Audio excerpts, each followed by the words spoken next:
After second part, there will be half an hour break. Your question or comments to do in the second section.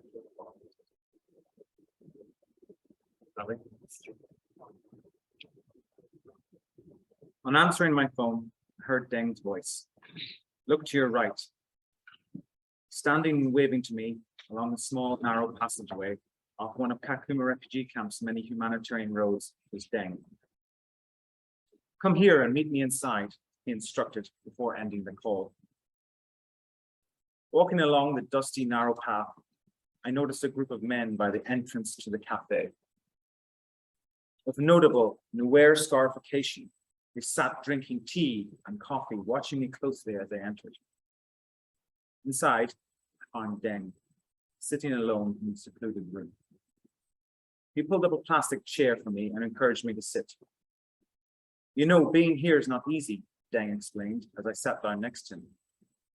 If you make yourself a known person or a politician, then it's very likely they will get you.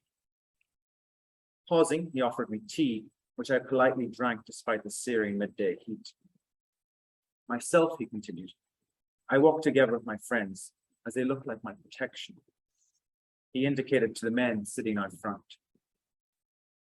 I asked whether he continued his political work in the camp, which Deng replied, it doesn't continue because we are in Kenya. Because if the Kenyan government knows, then you might be in danger. Some of us were captured and returned back to the enemy. Deng was referring to enforced disappearance of Marco Locador, a prominent commander in the Sudan People's Liberation Army in opposition, or SPLM-IO. Marco Locador was kidnapped in Kakuma refugee camp by members of the Kenyan Criminal Investigations Department, or CIDs, on the 29th of December, 2017, before being handed over to the South Sudanese authorities. His abduction and disappearance were not a one-off occasion. Rather, it was a systemic reality for many political dissidents in Kenya. Enforced disappearances in Kenya, I argue, are state practice of colonial origin. The disappearance of Marco from Kakuma by members of the Kenyan Criminal Investigations Department, or CID, demonstrates the continuity of this practice. Enforced disappearances by CID agents, I argue, are not specific or unique to the Kenyan state or the colonial context. Rather, they demonstrate how certain state practices travel across imperial and temporal contexts, being reanimated at opportune moments to control populations. By building upon Beershenk and Oliver Sardan's 2014 States at Work, Bellen Vetters and Benda Beckman's 2017 relational approach, I argue the state is a process that is dependent on practices and relational encounters. The state is built by the repetition and transformation of state practices by actors. In this sense, statecraft is learnt, passed down, and bolstered through practice and use. This is not to say that they don't change nor adapt. Rather, the continuity of state practices demonstrate how state formation requires constant maintenance and adaptability. By tracing particular state actors and practices across temporal and imperial contexts, we can observe how certain state practices are embedded and passed down within institutions or capable of traveling with particular state actors. By doing so, I argue, we can pick apart the commonalities of states across imperial projects by exploring the lineage of actors involved. In this presentation, I trace the state practice of enforced disappearances, initially detailing how it was first established in the colony of Kenya by the British military officer Frank Kitson, and later developed within the post-colonial context. Then I turned to the contemporary ethnography account of Deng, demonstrating the contemporary effect of Kitson's tactics have on political dissidents in Kenya. And finally, I briefly conclude by tracing the return of the colonial state practice in another imperial context, Northern Ireland. I argue, by following specific state actors, such as Frank Kitson, we can observe striking similarities of state practices and their political effect across imperial and post-colonial context. So my research is based on 12 months in Kakuma refugee camp, Kenya, between 2018 and 19. The camp itself is situated in Turkana County, a rather historically marginalized region of Kenya, close to the South Sudanese border. Approximately 220,000 refugees, predominantly from neighboring South Sudan and Somalia, live in the camps. However, since its foundation, Kakuma has served as a base of operations for members of political dissident groups such as the SPLM and later SPLM-IO. Despite the Kenyan state prohibiting refugees from participating in such home politics, the camp is a key political site for political actors and activists. The use of enforced disappearances in Kenya originated in the British colonial period. The method used to make political dissidents disappear was one of many coercive tactics deployed by the colonial state. Containment, villagization, registration, and collective punishment all featured within the colonial and post-colonial states' arsenal of tactics used to control strategic population, much like its Billy as demonstrated earlier. Enforced disappearances within Kenya can be traced to the military theories developed by British Army officer Frank Kitson. Kitson was given a district military intelligence posting in 1953 during the Mau Mau uprising. Within the special branch subsection of the CID, Kitson developed and practiced various counterinsurgency tactics to quell political dissidents. He employed the so-called theory of counter gangs, or pseudo gangs, units made up of army counterinsurgents who were employed to create intelligence networks among enemy combatants. The tactic for these counter gangs was to infiltrate guerrilla movements, gather information for military databases, and then use that information to capture or kill enemy combatants, or eventually recruit them into the counter gang.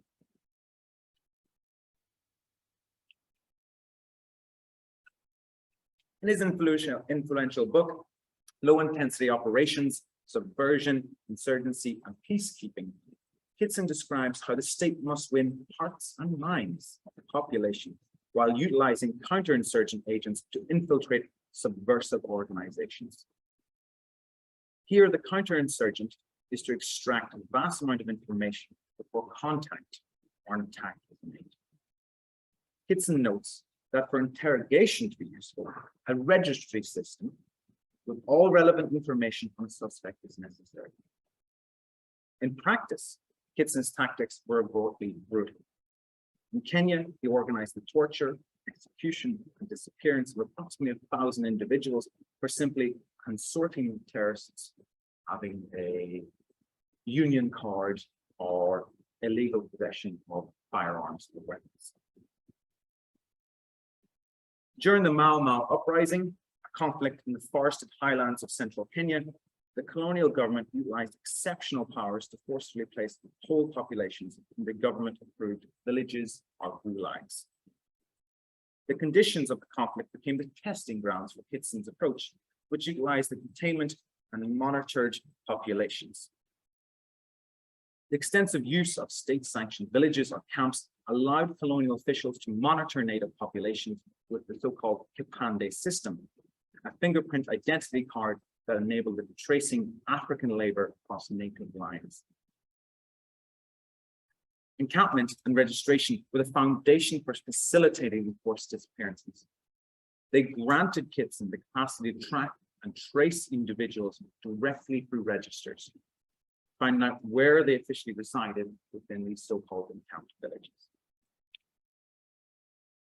Shortly after Kenya gained independence in 1963, Kitson's techniques continued during the so-called shift of wars. This secessionist conflict saw the Kenyan state utilize tactics that mimicked those of the British colony.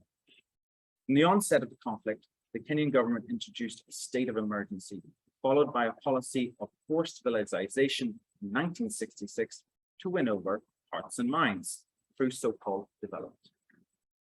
In addition, seconded British officers served as battalion, bridge, police, and intelligence commanders.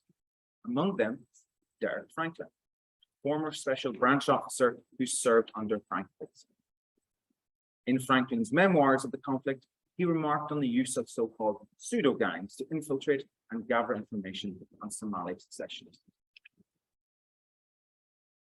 The use of enforced disappearances, registration, and containment of problematic populations will continue to be used in the post-colonial Kenya.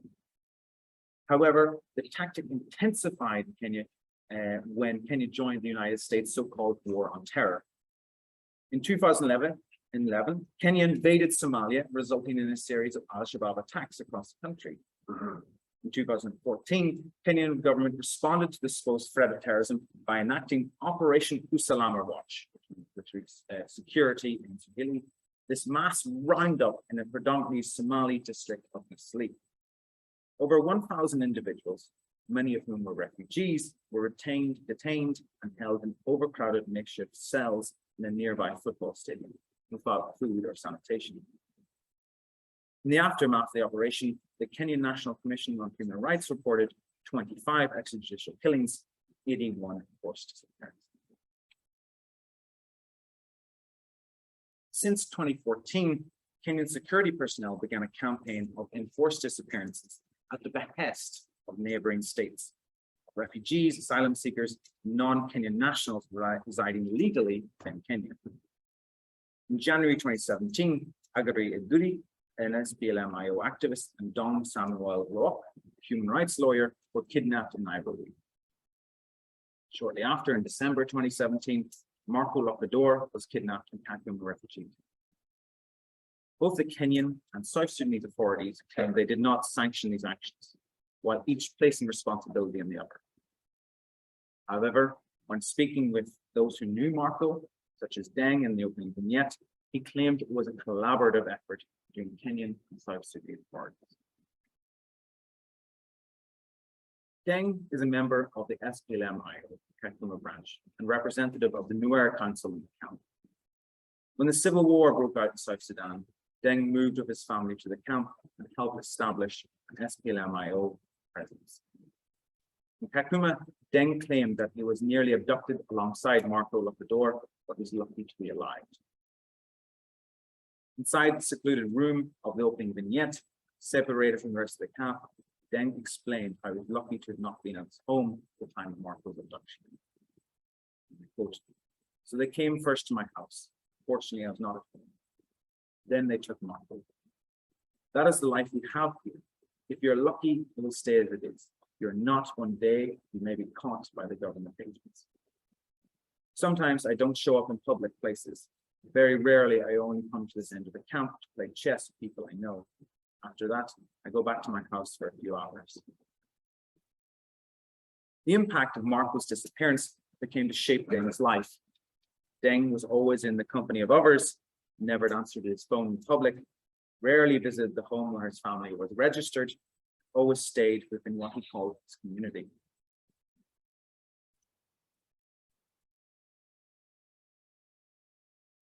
Deng never specified how Marco disappeared, only that it could have only been achieved by the tracking and tracing of his location from the camp. Deng noted that on the day of Marco's disappearance, 2 men arrived in a car of South Sudanese number plates and apparently spoke with his children in Juba Arabic. According to Deng, the driver must have been Kenyan, or CID, who knew of Marco's location. However, identifying CID was impossible, as Deng noted they wear civilian clothes and could be anyone. With neither the Kenyan nor South Sudanese governments claiming responsibility for the abduction, there was a sense of uncertainty surrounding the perpetrator. This is part of consequence of the contemporary adaptation of Kitsan's so-called counter or pseudo gangs. Their tactic of secrecy by mimicking or copying the practices and appearances of those they target inhibited the possibility to decipher who was responsible. By targeting displaced peoples within a refugee camp, state practice of enforced disappearances has made it difficult to identify the responsible state or agent. The involvement of CIDs in the registration process of refugees was commonly known within the camp. Kenyan humanitarian agents spoke openly about how the Kenyan CIDs were involved in the process. Although it was common for states to use intelligence agencies to determine whether someone is eligible for refugee status, Many refugees in Kakuma attributed the disappearance of political dissidents within the camp to the CID's work within refugee registration. As John, a young South Sudanese national residing in the Kakuma Reception Center, explained, when the Kenyans took over refugee registration, they know exactly what block they put you in. So in the night, they can just come and kidnap you without any warning. Containment and registration do not cause enforced disappearances, nor are they necessary for it to happen. But they do have the capacity to facilitate state agents' ability to make political dissidents disappear by tracing their whereabouts. When discussing the influence of Frank Kitson's approach, Sakai argues intelligence gathering doesn't quietly perceive repression as its own stage of well-behaved activity. Rather, it itself is the product of constant intervention and repression of people's lives. Sakai argues that Kitson's actual tactic during the colonial period was not a simple infiltration of certain movements, but a combination of kind of pseudo-gang and the mass incarceration of people into guarded settlements.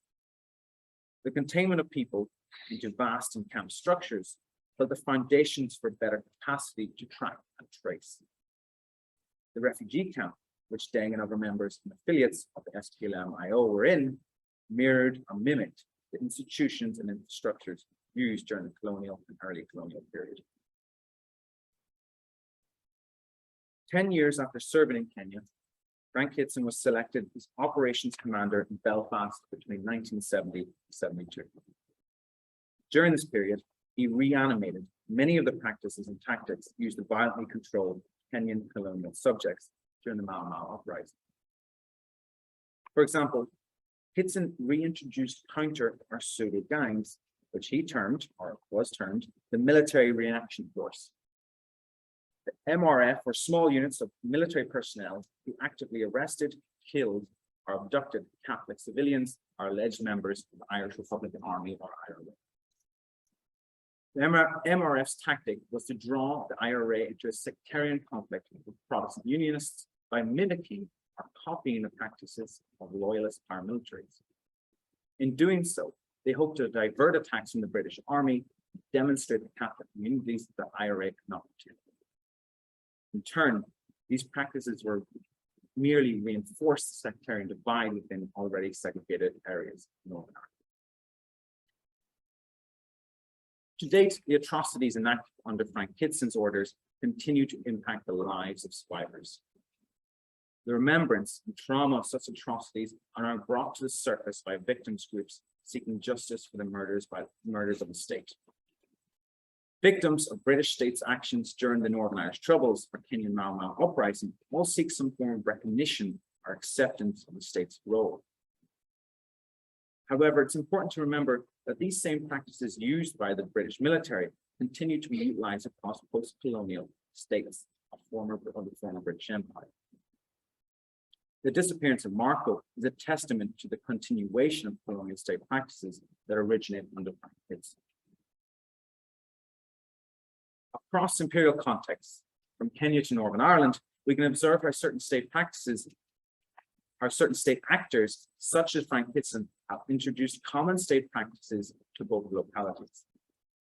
The use of counterinsurgents to attack and abduct dissidents has not only played out during the Mau Mau uprising in the colony of Kenya, the troubles in Northern Ireland, but continue to be used or utilized against political dissidents in refugee camps in the contemporary post-colonial context.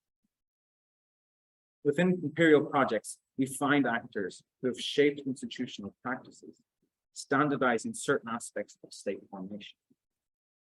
It speaks to how we as anthropologists examine state violence and formation, recognizing commonalities across imperial and former colonial contexts.